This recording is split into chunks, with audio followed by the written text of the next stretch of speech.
Eh bien bonjour, voici Serge d'Oregon Classics. Je vais vous présenter aujourd'hui cette Dodge Charger de 1973. Un modèle que vous aurez probablement vu déjà sur ma page Facebook, puisqu'elle est arrivée chez Memory Lane il y a 2 jours, 3 jours, ou avant le week-end. J'étais passé un coup de vent, j'en avais pris 2 photos, et entre autres, je les avais ramenées à la maison et postées sur mon site. Et voilà, j'ai décidé aujourd'hui de venir la voir de plus près. Je viens d'en faire une inspection, un petit tour de conduite, et voilà, une voiture bien sympa, bien sympa. Je l'ai enregistré moteur tournant aussi. Je l'ajouterai ce petit clip à la vidéo. Vous verrez, elle a un bruit fantastique. Alors, qu'est-ce que nous avons là? Donc, le Dodge Charger de 1973. Elle est équipée d'une boîte automatique et d'un moteur V8 de 318 cubic inch. La couleur ne semble pas d'origine, à confirmer, hein. De toute façon, j'ai noté à l'intérieur, j'ai relevé, je vous le montrerai aussi, je la prendrai en photo, la feuille, hein, la build sheet, comment on appelle ça, c'est-à-dire le document qui permettait sur la chaîne de montage de construire une voiture par rapport aux renseignements donnés sur cette feuille.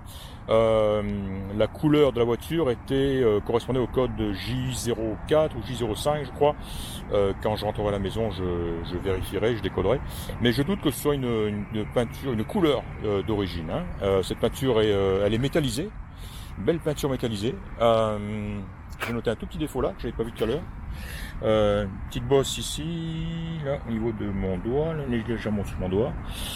Et une toute petite retouche ici. Voilà, vraiment minime. Le reste de la carrosserie et de la peinture étant en très bon état. Peut-être, c'est quoi, saleté? Oui, saleté, oui. Et là, un tout petit éclat. Voilà, qui fait même pas 2 mm de diamètre, hein.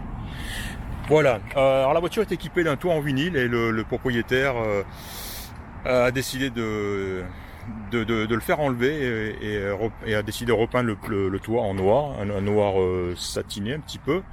Voilà, un petit peu dommage, moi j'aime bien les toits en vinyle, mais bon. Voilà, alors elle est équipée aussi de ce capot qui n'est pas d'origine évidemment, avec cette énorme entrée d'air. Alors on aime ou on n'aime pas, la bonne nouvelle c'est que la voiture est fournie avec 2 capots, celui-ci qui est tout neuf, hein, et le capot d'origine de la voiture qui est de la couleur de la couleur de la voiture, la couleur actuelle de la voiture, hein, donc c'est une bonne nouvelle. Voilà, je pense que l'aileron à l'arrière là sur le capot aussi n'est pas lui non plus d'origine, hein. Mais tout ce qui a été fait sur cette voiture, toutes les modifs qui ont été faites, ont été faites de manière correcte, je veux dire. Ça a été bien fait, voilà, hein. Une voiture qui a été restaurée de toute évidence il y a quelques années. J'essaierai d'en savoir un petit peu plus quand je rentrerai chez Memory Lane. J'ai même pas encore eu le temps de leur poser des questions sur la voiture. Je suis arrivé, j'ai sauté dedans et je suis parti avec. Et me voici. Donc j'ai quelques questions à leur poser. Je voulais dire donc, oui, c'est une voiture qui a été de toute évidence restaurée il y a quelques années, et ça a été très bien fait. J'en veux pour preuve le coffre, qui est très joli. Le tapis de fond de coffre est comme neuf. Il est doublé sur sa totalité, sur toute sa surface, d'une espèce de petite moquette spéciale un petit peu, et on voit qu'en dessous c'est très propre, très beau. Ça a été repeint aussi. Et ça semble extrêmement sain. Voilà, donc un très joli et très volumineux coffre. Petit point négatif, c'est l'absence de roue de secours, c'est un petit peu dommage. Mais sinon voilà, on a un joli coffre, on a un joli joint. Tout ceci est bien frais, hein, c'est pas décrépit, c'est encore en très bon état. Une voiture sèche, on va dire, hein. Voilà, et je n'ai pas noté de rouille, hein, sur l'ensemble de la voiture, que ce soit sur la carrosserie ou sur les dessous de la voiture. J'ai sorti du coffre quelques cartons et bricoles. On a ici ces 2 baguettes sont tout simplement les finitions avant et arrière du capot d'origine, je pense, hein. Voilà, celle-ci se monte sur le nez du capot. Et celle-ci sur l'arête arrière du capot. Donc voilà, c'est bien, ça a été conservé. Je sais pas trop pourquoi on a une paire de cache-culbut, très joli, Mopar Performance. De la même manière, dans ce carton, on a un filtre à air aussi du même type, qui a l'air tout neuf, plus quelques pièces, quelques bricoles. Hein. Et là aussi, dans ce carton-là, des pièces aussi diverses. J'ai bien aimé cet emballage-là qui a été conservé. Voilà, on voit vraiment le. En fait, c'est l'emballage du système stéréo 8 pistes, je vais y arriver, qui a été installé dans la voiture. Alors on le voit, ça fait tout à fait emballage des années 70 et on le verra, ce 8 pistes installé est très très joli et il m'a beaucoup plu dès que je l'ai vu. Et je n'ai pas réussi à faire fonctionner la cassette 8 pistes, mais on m'a dit qu'elle fonctionnait. Donc à voir, la radio fonctionne très très bien en tout cas. Voilà, donc sympa, élément sympa. Voilà, tout ceci était situé dans le coffre de la voiture. Je le remettrai. Et voilà. Donc quelques pièces et accessoires qui accompagnent la voiture. Retour sur la voiture. La voici. Alors tiens, on va parler des pneumatiques. Elle est très bien chaussée. Elle est équipée de pneus BF Goodrich, hein, avec lettrage blanc, donc qui vont très très bien avec la voiture. On a c'est du 15 pouces. Les jantes sont des Centerline, tout à fait dans le style de l'époque. 15 pouces donc, je disais. On a du 275 à l'arrière et du 245 ou 55 à l'avant. Donc de beaux pneus bien larges qui vont très très bien avec le look de la voiture. Que dire concernant l'extérieur, on va aller de l'autre côté un petit peu pour voir ce qui se passe. Mais tous les feux, les chromes sont en très bon état. Belle peinture, hein, une belle peinture, chromée, je dis métallisée. Tiens, j'ai vu justement sur le document que j'ai trouvé que la voiture est équipée d'usine, hein, dès sa sortie, de rétroviseurs chromés des deux côtés de la voiture, hein, passager et conducteur. Bonne chose. Donc ça faisait partie des équipements d'origine de la voiture. On verra la liste. Et on verra ce qui faisait partie aussi de la voiture. Ce qui est très très très joli, c'est le compartiment moteur. Alors là, on voit évidemment, on n'est plus dans le tout d'origine, hein, absolument pas. On a de la pièce performance, on va dire. Il n'y a qu'à voir le setup, le système, donc admission, carburation, et on a un carburateur Holley. Je ne sais pas ce qu'il délivre, quelle est sa puissance, mais il est de bonne taille. Ah bah tiens, peut-être que l'objectif, peut-être que le vendeur tenait à... Le vendeur, oui, l'ancien propriétaire, on va dire, avait pour objectif de remplacer ces cache-culbut chromés par les Mopar noirs striés dans le corps. C'est peut-être son intention. Enfin voilà telle qu'elle est équipée. Elle a de très très beaux collecteurs, hein, c'est du Headman, donc ça explique aussi le son fantastique de la voiture. On a un freinage assisté qui est hyper puissant. La voiture freine très très bien, elle est équipée de disques à l'avant. On voit une direction assistée. Voilà, et puis pas mal de petits, on va dire, d'électronique aussi, hein, qui n'est pas, bien sûr, qui n'est pas d'origine. Voilà, mais la voiture tourne très très bien. Elle démarre vraiment au quart de tour. Elle réagit bien à l'accélération, elle est plaisante à conduire, elle est puissante, hein, sans aucun doute, hein, ça dégage, il y a des chevaux, on le sent tout de suite. Très très plaisante à conduire. Hein. Et encore une fois, bon freinage, boîte automatique, elle est équipée on va le voir de plus près tout à l'heure, du levier de changement de vitesse appelé slapstick. C'est-à-dire pour changer de rapport, il suffit de donner un petit coup, une petite gifle, on va dire, hein, slap sur l'arrière du levier pour changer de position. Hein, le voici ici. Voilà, le fameux slapstick. Donc très court, bien intégré dans la console au milieu, très agréable, on l'a bien en main. Voilà, une très belle console d'ailleurs, hein, très belle console. Elle est d'origine aussi, elle fait partie des équipements d'origine. Elle a on le voit ici dans la console, le carnet d'utilisation du propriétaire. Voilà. On a au niveau équipement une petite batterie classique de compteur, de jauge, pression d'huile, ampère-mètre et température d'eau évidemment. Voilà le fameux autoradio dont je parlais, le lecteur de 8-track de 8 pistes, donc qui fait aussi radio FM. Très joli et qui fonctionne a priori. Je pense que l'autoradio d'origine a été lui court-circuité. Voilà, qu'est-ce qu'on a d'autre? On a un tableau de bord qui est en très bon état aussi, pas craquelé du tout, très bon état. On a une belle plaque VIN vissée, rivetée derrière, là-bas, en bas du pare-brise. Les numéros correspondent, je les ai contrôlés. Voilà, le volant d'origine, une belle sellerie aussi d'origine, hein, ça sent le vieux vinyle là, des années 70, en très bon état, hein, très bon état. Le ciel de toit aussi est en parfait état. J'ai noté ici sur ce siège là, voilà, une couture qui commence à se défaire, mais c'est tout, hein, c'est juste une reprise à faire, enfin une reprise, il faut le recoudre tout simplement, hein, et c'est pas une déchirure en aucun cas.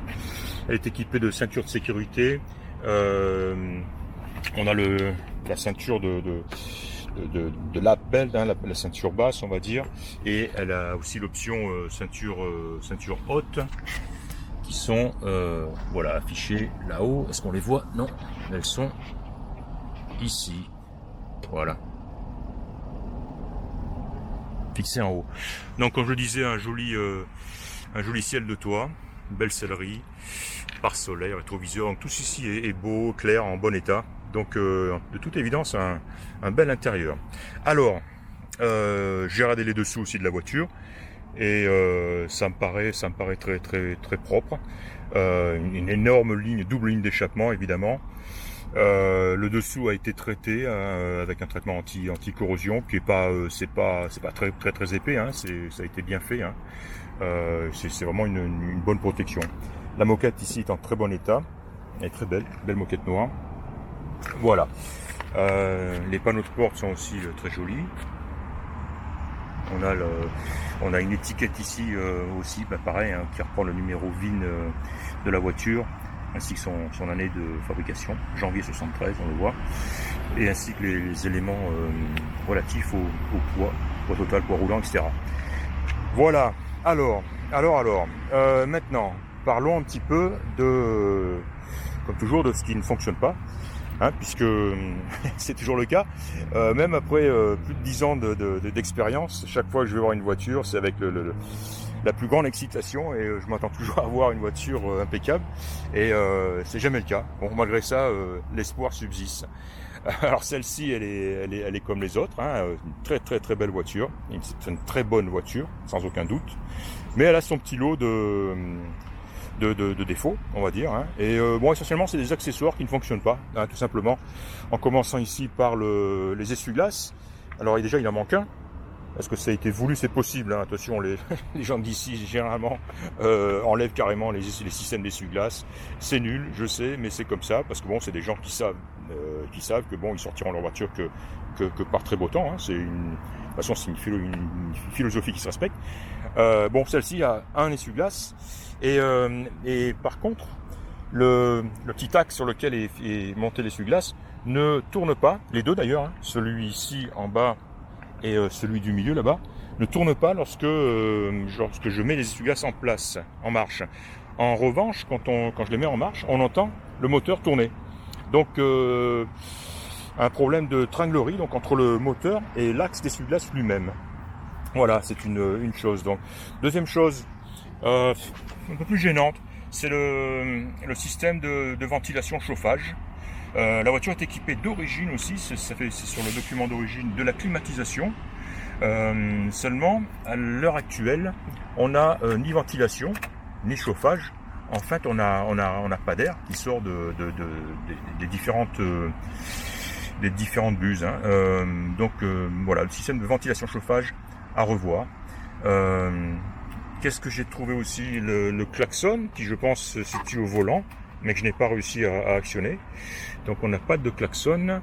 Et je crois que c'est la dernière chose, la jauge d'essence qui ne fonctionne pas non plus. Voilà. Et je pense que c'est tout.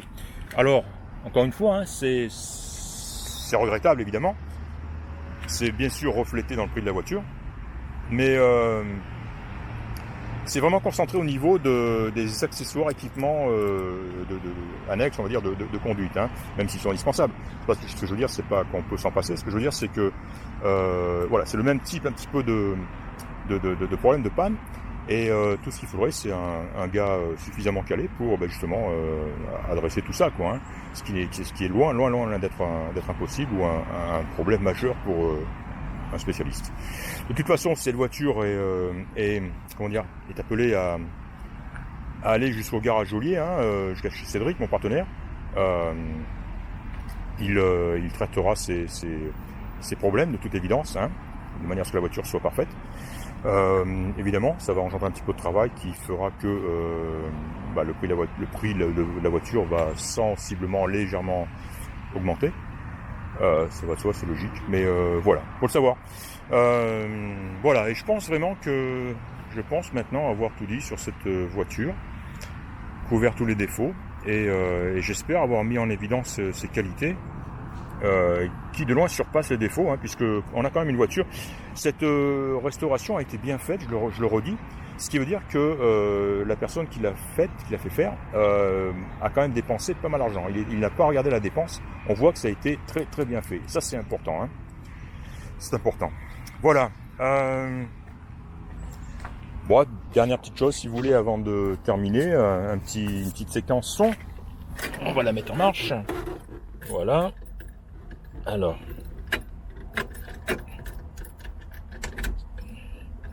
Alors, il y a un système anti-vol ici. C'est le volant, voilà. Je vais y arriver, vous inquiétez pas. Déjà, si je mettais la clé dans le bon sens, ça irait. Voilà, c'est fait. Alors, on entend une pompe à essence derrière. On entend un petit moteur.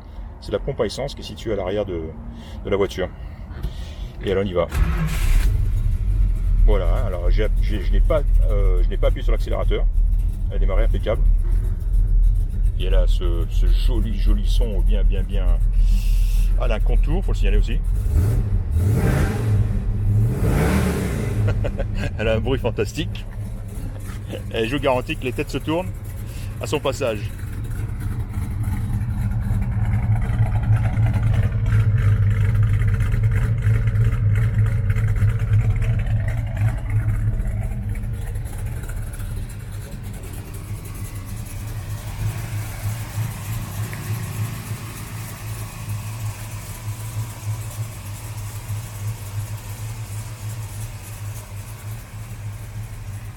C'est très joli, très doux, très harmonieux.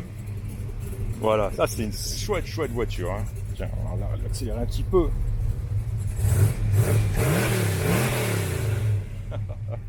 Génial. Voilà. Il me reste plus qu'une chose, c'est d'en faire ma centaine de photos habituelles. Et puis afficher tout ça sur mon site. Je vais encore me coucher tard ce soir, mais j'espère que vous apprécierez tout ceci demain quand vous vous réveillerez. Voilà, c'était donc Serge de Recon Classique et je vous ai présenté cette Dodge Charger de 1973. Merci et à bientôt.